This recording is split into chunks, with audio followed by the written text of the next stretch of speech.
Haleluya. Amin. Shalom Bapak Ibu. Bagaimana kabarnya hari ini? Ya, terima kasih atas dari tim pujian yang sudah melayani Tuhan pada pagi hari ini. Di dalam bulan Februari ini temanya adalah dalam kesatuan ada kekuatan.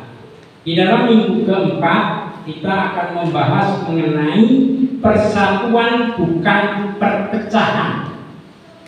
Persatuan bukan perpecahan.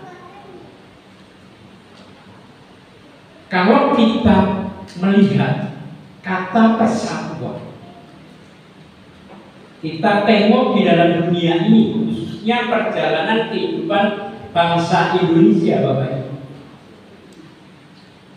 Persatuan itu hal yang dilakukan di dalam mengusir penjajah.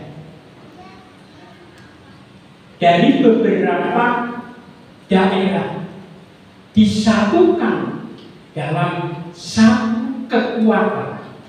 Kalau kita tengok di Indonesia itu ada sekitar 17.000 pulau, bahkan ada 715 bahasa daerah. Dari perbedaan yang ada ini, kita melihat ada perbedaan bahasa, ada perbedaan suku, ada perbedaan budaya, bahkan ada perbedaan keyakinan, menjadi satu untuk mengusir penjajah. Bahkan di dalam kita menjadi dasar negara kita, kata persatuan ini dilambangkan pada sila ketiga, yaitu persatuan Indonesia. Secara duniawi di negara kita akan kembali pada kehidupan kekristenan kita yang beda sejarah, yang beda bahasa, yang beda budaya, yang beda logat, bahkan yang beda keyakinan pun dapat bersatu. Bagaimana dalam kehidupan kita sebagai seorang yang beriman, seorang yang mempunyai kepercayaan yang sama, yaitu percaya kepada Kristus. Tuhan menghendaki adanya persatuan. Tuhan menghendaki adanya persatuan. Mari kita baca di dalam kitab Ibrani, ya, kitab Ibrani 10 ayat 19 sampai 25. Kitab Ibrani 10 ayat 19 sampai 25. Kita bergantian aja, saya akan membacakan ayat yang ganjil, Bapak Ibu bisa membacakan ayat yang genap. Ibrani 10 ayat 19 sampai 25. Jadi saudara-saudara, oleh darah Yesus kita sekarang penuh keberanian dapat masuk ke dalam tempat kudus.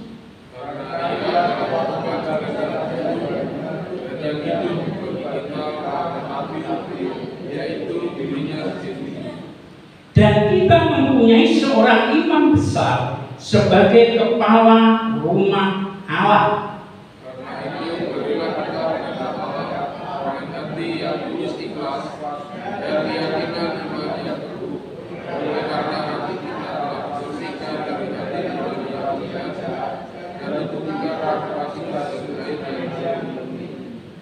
Marilah kita teguh berpegang pada pengakuan tentang pengharapan kita, sebab Ia yang menjanjikannya setia.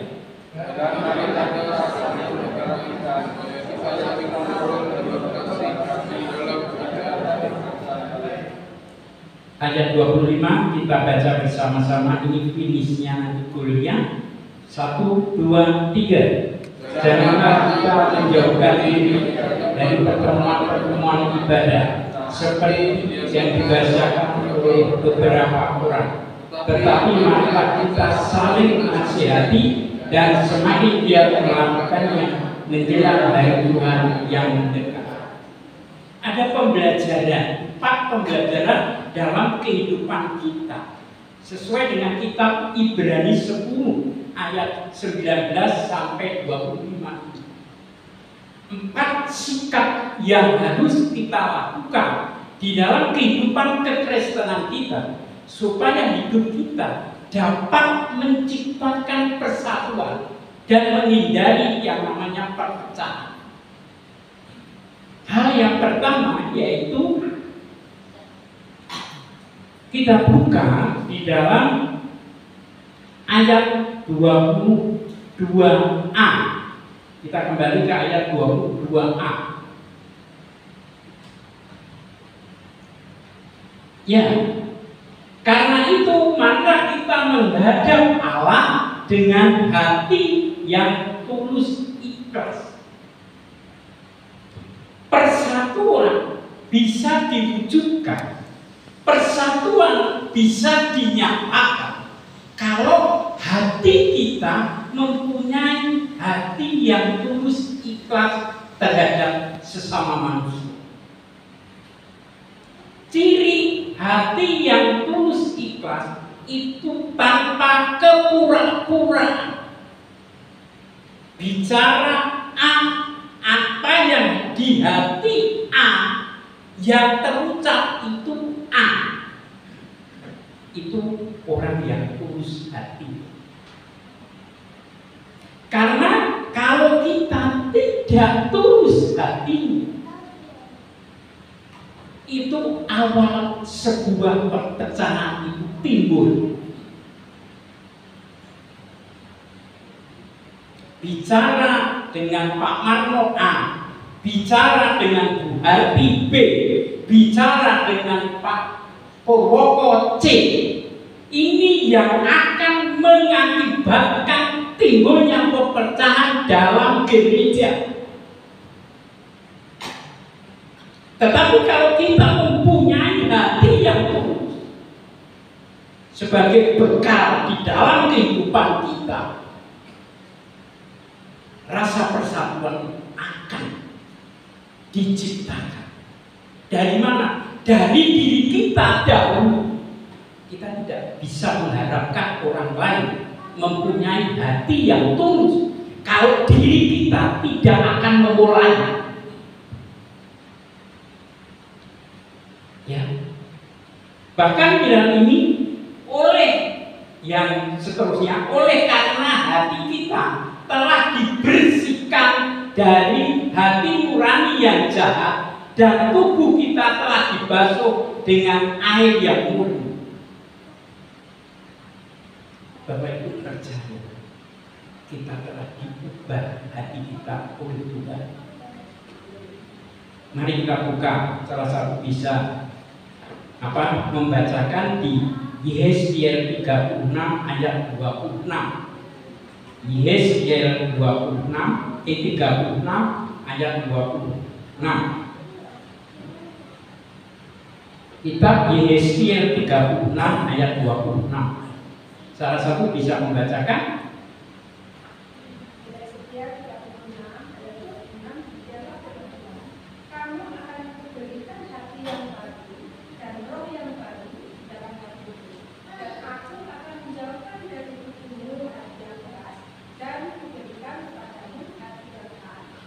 Tuhan berjanji setelah kita percaya, Tuhan akan memberikan hati yang baru, hati yang taat kepada Allah. Kita tidak berbicara hati-hati dalam kehidupan lama. Setelah kita memiliki dan kita percaya kepada Tuhan, Tuhan menjadikan hati yang baru, hati yang tidak keras, hati yang lemah lembut, hati yang rendah hati. untuk apa? Dan yang terakhir adalah hati yang taat pada Tuhan. Hal yang pertama, untuk mewujudkan persatuan, kita harus memiliki hati yang tulus ikhlas. Hal yang kedua, masih di dalam kitab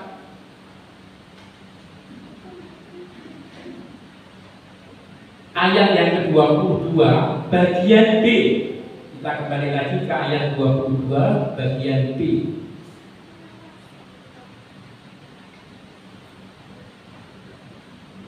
Ayat yang ke-22 bagian B. Tolong Mbak, ayat yang 22 bagian B. Ayat 20 saja. 22.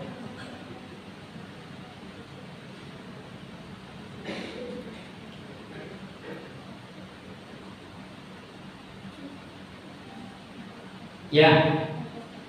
Yang kedua adalah di dalam ayat 22 bagian B, di situ dikatakan keyakinan iman yang teguh.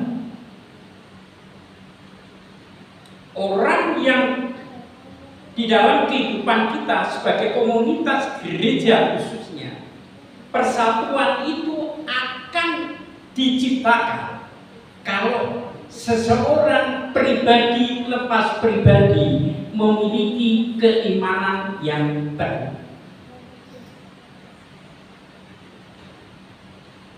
Iman yang teguh itu datangnya dari mana? Seseorang bisa memiliki iman yang kuat, seseorang bisa memiliki iman yang kokoh, itu datangnya dari mana? Ini yang dapat kita pertanyakan dalam kehidupan kita sebagai orang percaya. Mari kita buka di dalam kitab Roma 10 ayat 17. Salah satu bisa membacakan Roma 10 ayat 17. Roma 10 ayat 17. Jadi iman timbul dari pendengaran dan pendengaran dari firman Kristus. Puji Tuhan. Iman kita dapat timbul, iman kita dapat kokoh, iman kita dapat kuat kalau diri pribadi kita sebagai umat-umat Allah mendengarkan firman Tuhan.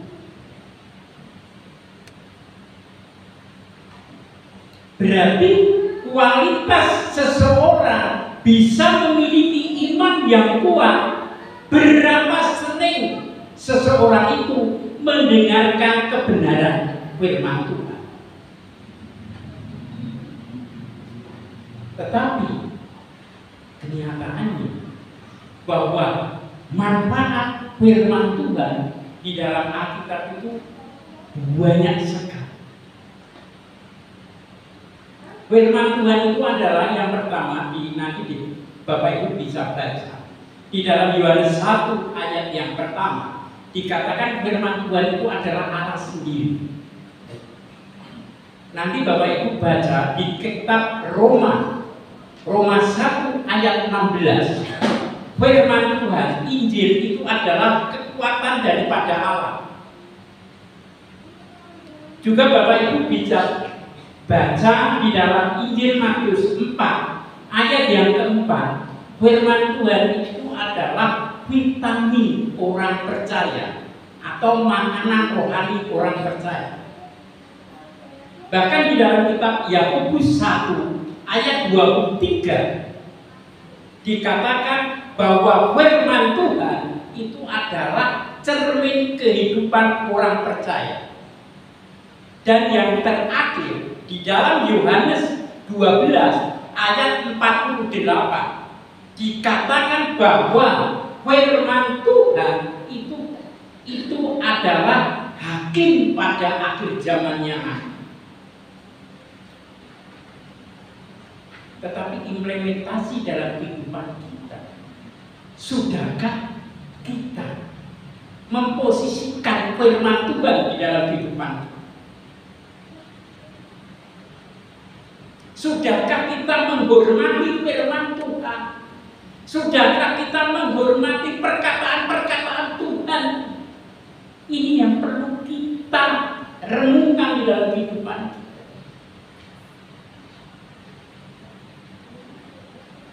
Contoh sederhana, sikap menghormati firman Tuhan. Berapa jam sih pendeta, pembicara itu khotbah? Kalau di gereja kita, dia condong semua maksimal itu 40 menit, katakanlah 1 jam. Mungkin kalau pendeta Samuel Priyotomo, karena beliaunya sering berkhotbah, mungkin sampai 1,5 jam atau 1 jam seperempat. Kalau saya mungkin 45 menit, maksimal 1 jam. Sudahkah waktu maksimal 1 jam itu sudah kita perbuat sesuai dengan kehendak? Ini yang perlu kita lakukan. Sudahkah di saat kita ada seorang pembicara menyampaikan isi hati Tuhan, kita dengan seenaknya sendiri membuka Instagram, membuka TikTok, membuka WhatsApp, membuka apapun di dalam gereja? Bahkan ada beberapa orang, katakanlah, kalau di sini tidak ada Bapak Ibu, di dalam kehidupan, di dalam pembicara firman Tuhan itu menyampaikan isi hati Tuhan, ada yang ngobrol sendiri, bicara B, A, D, dan C, sampai-sampai pembicara itu tidak kedengaran isi dari pembicaraan. Apakah ini bukti kita menghargai firman Tuhan ini?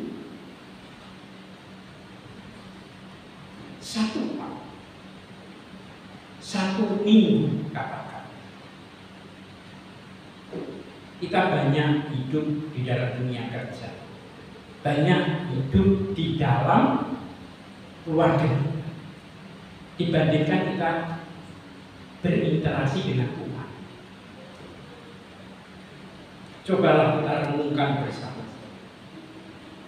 Kita bisa hidup, kita bisa bernafas, kita bisa apapun kita lakukan, itu semua karena anugerah Tuhan. Itu karena kebaikan daripada Tuhan. Ini yang harus kita lakukan di dalam kehidupan kita.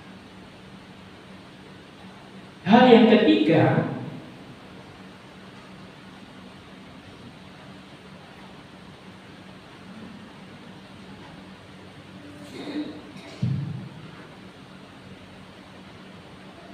kita akan baca lagi di ayat yang ke-24. Ayat yang ke-24 adalah saling memperhatikan sesama dalam kasih Kristus.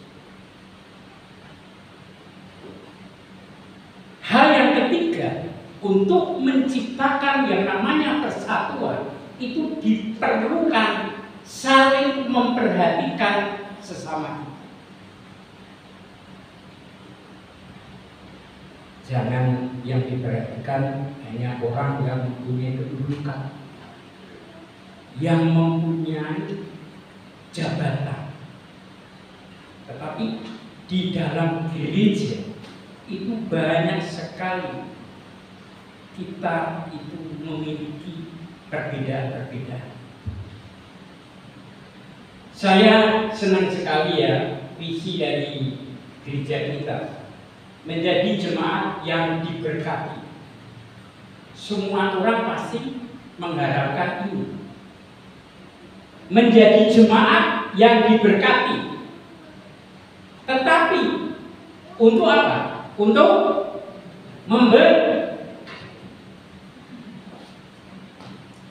memberkati itu adalah bukti kasih kita kepada sesama dan kasih kita kepada Tuhan.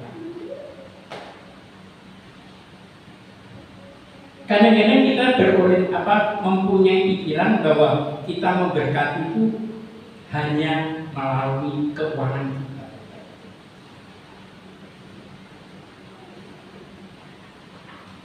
Kita dapat melakukan, memperhatikan, saling memperhatikan dengan kasih. Banyak hal yang perlu kita lakukan di dalam kehidupan. Walaupun saya itu jarang sekali komen di WA grup Condro, tetapi di situ sebagai sarana untuk saling memperhatikan kasih. Ada yang ulang tahun, pasti saya tidak. Yang pertama kali itu mungkin Pak Lukas Purwanto yang menyampaikan itu. Hafal kalau enggak itu Bu Harti. Hafal sekali jemaat yang ulang tahun. Pasti, ya, itu adalah rasa perhatian kita kepada sesama. Baik itu ulang tahun pernikahan maupun ulang tahun tanggal lahir. Mungkin ada yang jemaat yang sakit, kita perlu perlu mendoakan lewat WhatsApp, lewat WA group yang ada. Mengapa kita harus berbuat kasih kepada sesama? Ini ayat-ayat yang memberkati kita. Mari kita baca di 1 Petrus 4 ayat yang ke-8. 1 Petrus 4 ayat yang ke-8. Salah satu bisa membaca 1 Petrus 4 ayat yang ke-8.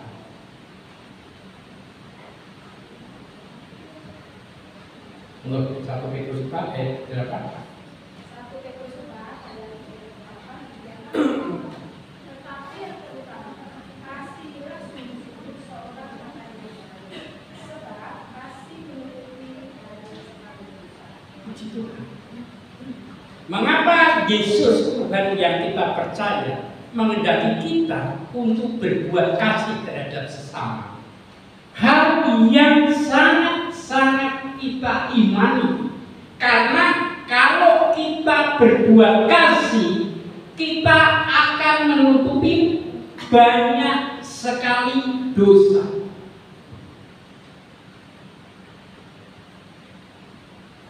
Kalau kita sudah berbuat kasih, kita akan mendapatkan pengampunan dosa-dosa. Kalau kita tengok di dalam kehidupan kita sebagai orang yang percaya, kasih itu tidak melulu finansial. Kasih itu tidak melulu harta.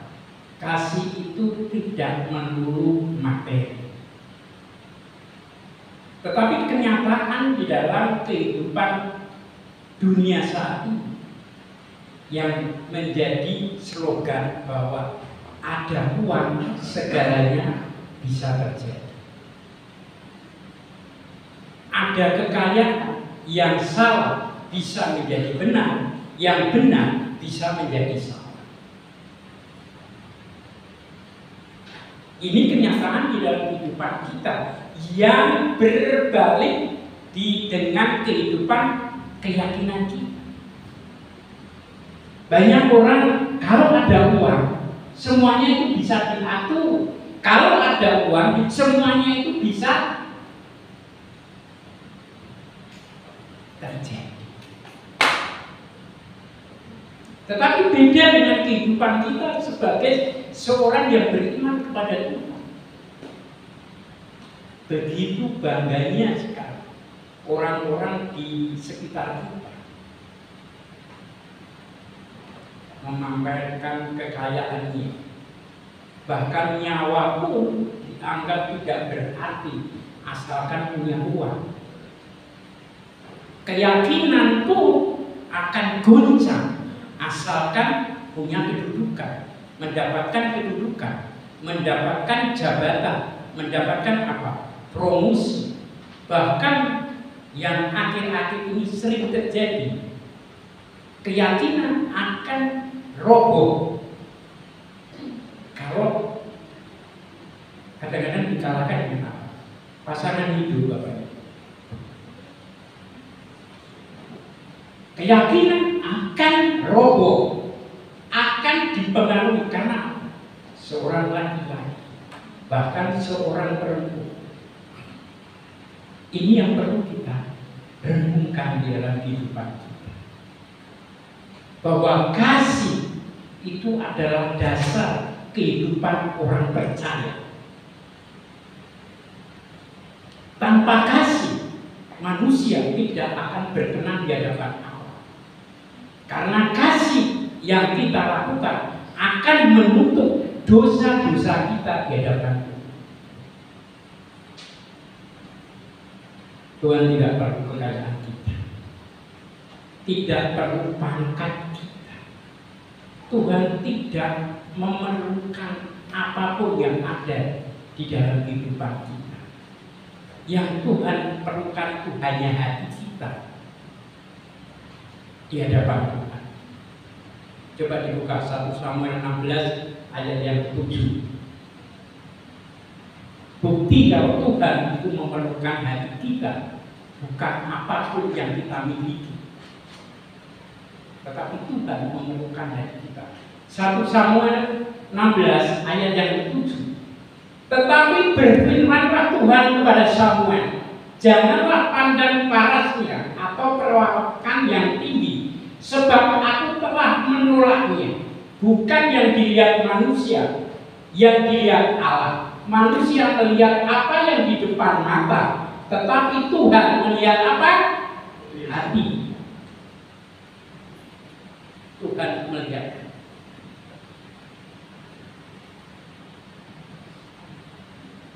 Kadang-kadang kita sering ya, apa yang kita jumpai sih, saya sering sekali.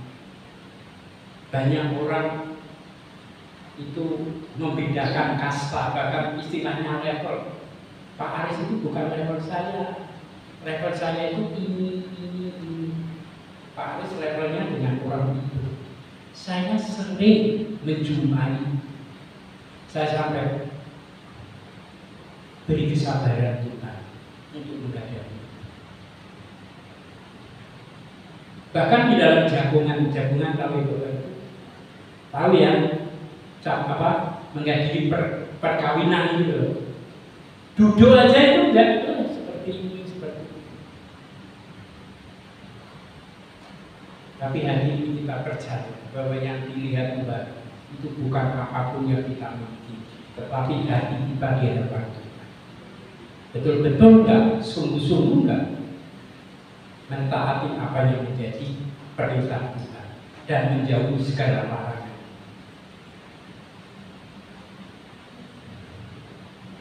Hal yang terakhir, saya nggak lama-lama ini. Hal yang terakhir yaitu di ayat ke-25, ayat yang ke-25, yaitu menjalankan ibadah dengan tekun. Menjalankan ibadah dengan tekun. Ya, menjalankan ibadah dengan tekun. Kita baca bersama-sama di ayat yang ke-25. 1, 2, 3. Janganlah kita menjauhkan diri dari pertemuan kita, seperti dibiasakan oleh beberapa orang, tetapi marilah kita saling apresiasi dan semakin giat kepada panggilan. Hal yang perlu kita lakukan di dalam menciptakan persatuan, kita harus melakukan ibadah dengan tekun, seperti yang Bapak Ibu lakukan memang. Karena melalui ibadah ini kita bisa saling menasihati. Melalui ibadah ini kita saling memperlengkapi. Melalui ibadah ini kita saling menguatkan pribadi lepas pribadi. bahkan keluarga demi keluarga. Melalui ibadah ini kita saling menopang satu dengan yang lain dalam kasih. Kita percaya jemaat itu adalah satu tubuh dalam Kristus. Seperti ibaratnya secara sederhana, saling melengkapi itu kita punya beberapa indera. Seperti Bu Novi mau pelayanan jadi singer hari. Beliau berjalan menggunakan apa Bapak Ibu? Kaki. Terus melihat dengan apa Bapak Ibu? Dengan mata. Terus memegang mic dengan apa Bapak Ibu? Dengan tangan. Dan memuji Tuhan dengan apa Bapak Ibu? Denganmu. Ibaratnya di dalam komunitas gereja yang seperti itu, satu tubuh itu saling memperlengkapi, jangan saling menjegal satu dengan yang lain. Kalau mata fungsinya untuk melihat, kaki fungsinya untuk berjalan, tangan fungsinya untuk memegang, mulut berfungsi untuk berbicara. Saling memperlengkapi satu dengan yang lain. Tapi kenyataannya belum sepenuhnya bisa dipraktekkan dalam kehidupan kita sesuai dengan apa yang ada di dalam bumi. Dan yang menjadi goal hari ini adalah bahwa persatuan itu dikehendaki oleh Tuhan, tetapi perpecahan itu dikehendaki oleh Iblis tidak senang kita bersatu. Iblis tidak senang kita kompak. Iblis tidak senang kita ada kebersamaan. Tetapi yang bisa kita lakukan, lawanlah itu untuk mewujudkan persatuan yang ada. Iblis tidak 1 hari, 2 hari, 3 hari, bahkan 1 bulan, bahkan setahun. Iblis itu mencari celah-celah kita itu dalam hitungan detik, Bapak. Kesempatan yang ada dipergunakan. Di saat kita lengah, kita tidak mempunyai iman, di situ iblis bekerja. Caranya apa? Ngerasani Bu Hati, ngerasani Pak Marno, ngerasani Pak siapa Pak Pendito. Hati-hati deh.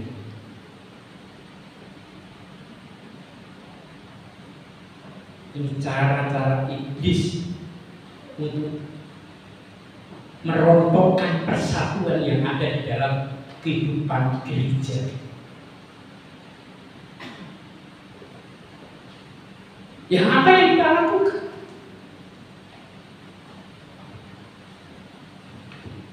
Hanya ini yang bisa menjawab. Hanya ini yang bisa melawan. Hanya ini yang bisa memberantas itu semua. Dengan kekayaan kita, dengan kepandaian kita, dengan akal budi kita, dengan persembahan yang sudah diberikan dengan gereja. Tapi dengan firman Tuhan kita dapat melawan itu semua.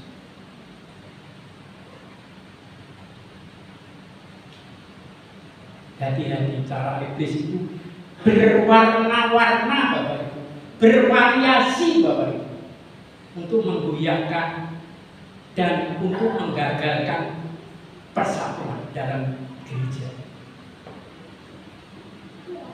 Tetapi saya yakin dan percaya hari ini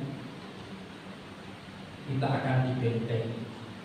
Oleh apa? Oleh firman Tuhan, memiliki sikap hati yang tulus, memiliki apa? Memiliki kasih dan apa? Dan tekun beribadah untuk bersatu bersama-sama semua jemaat untuk apa? Untuk bersama-sama bersatu melawan kekuatan daripada iblis. Kalau ini bisa kita lakukan, saya terlalu yakin dan percaya ini akan memberkati kita. Firman Tuhan akan memberkati kita. Karena apa? Karena melalui kekuatan firman Tuhan ini, hidup kita akan dikuatkan, hidup kita akan dipulihkan, hidup kita akan diberkati. Jangan sampai diputus setelah koma menjadi jemaat yang diberkati. Banyak orang yang menantikan, tetapi menjadi jemaat yang diberkati untuk apa? Untuk memberkati. Mari kita lakukan di dalam kehidupan kita supaya kehidupan kita tetap menciptakan persatuan untuk menghindari perpecahan, khususnya di dalam kehidupan gereja kita. Amin. Mari kita bersama-sama. Shalom, selamat pagi. Masih semangat? Puji Tuhan, kita masih semangat. Baiklah, kita akan menyimak fakta gereja selama sepekan. Kami atas nama Gembala Jemaat, Majelis, dan seluruh jemaat Diaton semua mengucapkan terima kasih kepada Pak Aris Munandar yang menjadi berkat bagi kami melalui penyampaian firman Tuhan pada pagi hari ini. Kita akan simak kegiatan pelayanan kita selama satu pekan ini.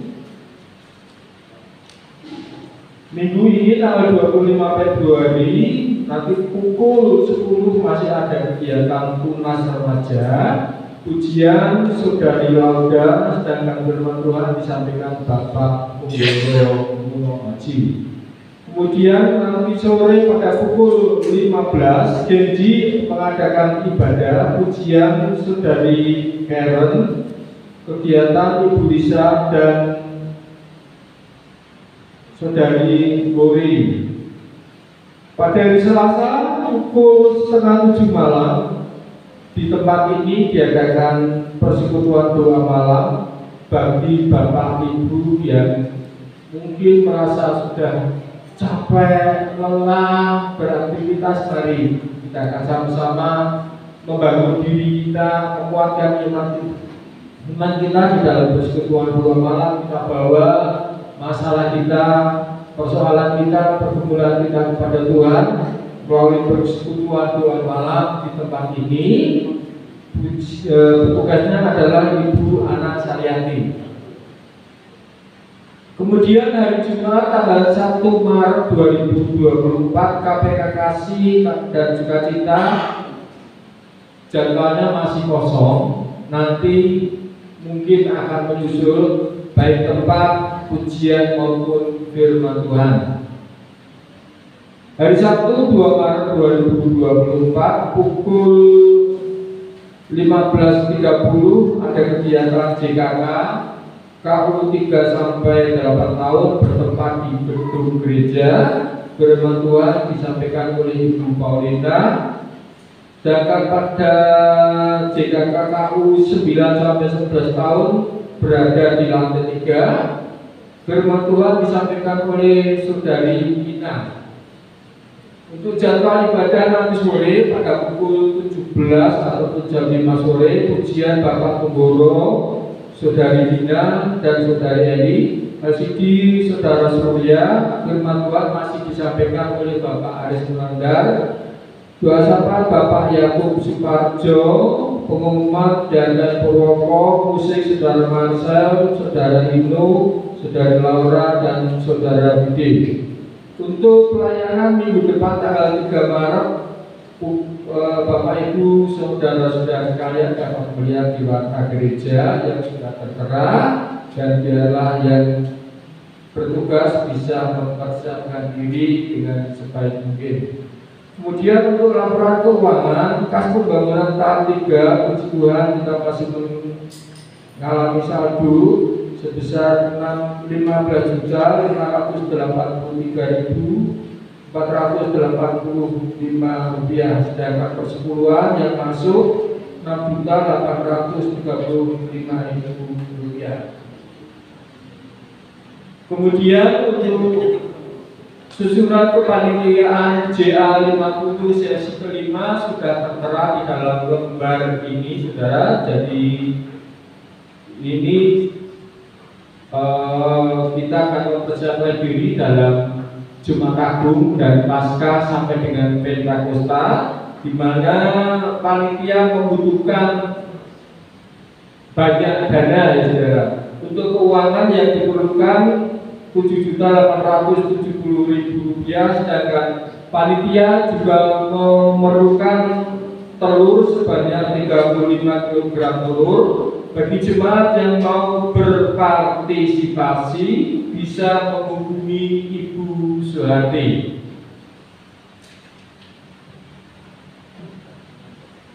Kemudian telah dibuka penerimaan pendaftaran murid PAUD Alfa tahun 2024-2025 bagi Bapak, Ibu, Saudara yang memiliki putra putri atau kerabat yang berusia 3-4 tahun dan ingin mendaftarkan diri bisa menghubungi Ibu Ina dengan nomor HP yang sudah tertera dengan syarat-syaratnya yang juga sudah tertera di latar gereja.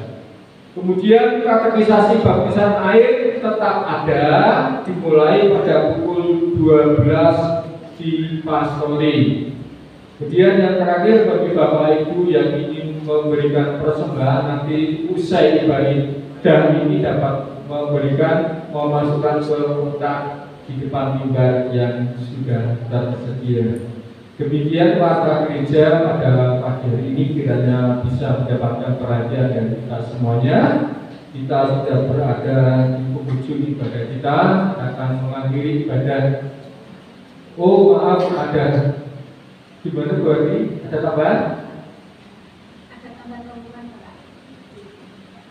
Monggo. Shalom, selamat pagi Bapak Ibu Saudara yang terkasih dalam Tuhan Yesus. Ya, saya sudah melihat beberapa slide-nya. Ada beberapa pengumuman atau informasi yang menjadi keluarga yang sampaikan. Yang pertama, kami mewakili keluarga mengucapkan terima kasih atas perhatian, doa, dan dukungan dari seluruh jemaat Gereja Isa Al-Masih Condongsuwo atas hubungan kasih Mas Samuel dan Mbak Iren, sehingga kemarin pada hari Sabtu 24 Februari 2024 Mas Samuel dan Mbak Iren dapat melaksanakan pernikahan kudus di GGP Alpha Omega Bangku Dari Baru di Mondoludin, Minahasa Selatan. Memang kami tidak mengundang jemaat untuk hadir di pemberkatan kita karena sangat jauh ya, tetapi kami bersyukur semua acara pemberkatan resepsi sudah berjalan dengan lancar. Dan yang kedua, kami sebagai keluarga mempelai mengundang seluruh jemaat Gereja Isa Al-Masih Condongsuwo untuk bisa hadir di dalam ibadah ucapan syukur atas pemberkatan kakak terkasih kami Mas Samuel dan Mbak Iren yang akan dilaksanakan di hari Jumat tanggal 1 Maret 2024 pukul 18.30 bertempat di Gereja GIA Condongsuwo. Kami sangat berharap seluruh jemaat bisa hadir dan bersama-sama merasakan sukacita. Ya, demikian informasi dari Tuhan disampaikan. Tuhan memberkati. Puji Tuhan, kita sudah mendapatkan informasi yang sangat jelas dan akurat, yaitu Bapak Pendeta kita, Pendeta Samuel Berutomo, hari Sabtu kemarin sudah melaksanakan pernikahan di Manado. Puji Tuhan, kita tetap terus mensupport, mendukung hamba Tuhan ini sehingga biarlah setelah merit ini hamba Tuhan ini menjadi berkat buat banyak orang, khususnya jemaat Tuhan di GIA Condongsuwo ini dan masih banyak lagi yang di luar sana. Baiklah Bapak Ibu serta saudara yang terkasih di dalam Tuhan, kita akan mengakhiri ibadah pada pagi hari ini saya mohon kita berdiri, mari kita akan berdoa bersama-sama.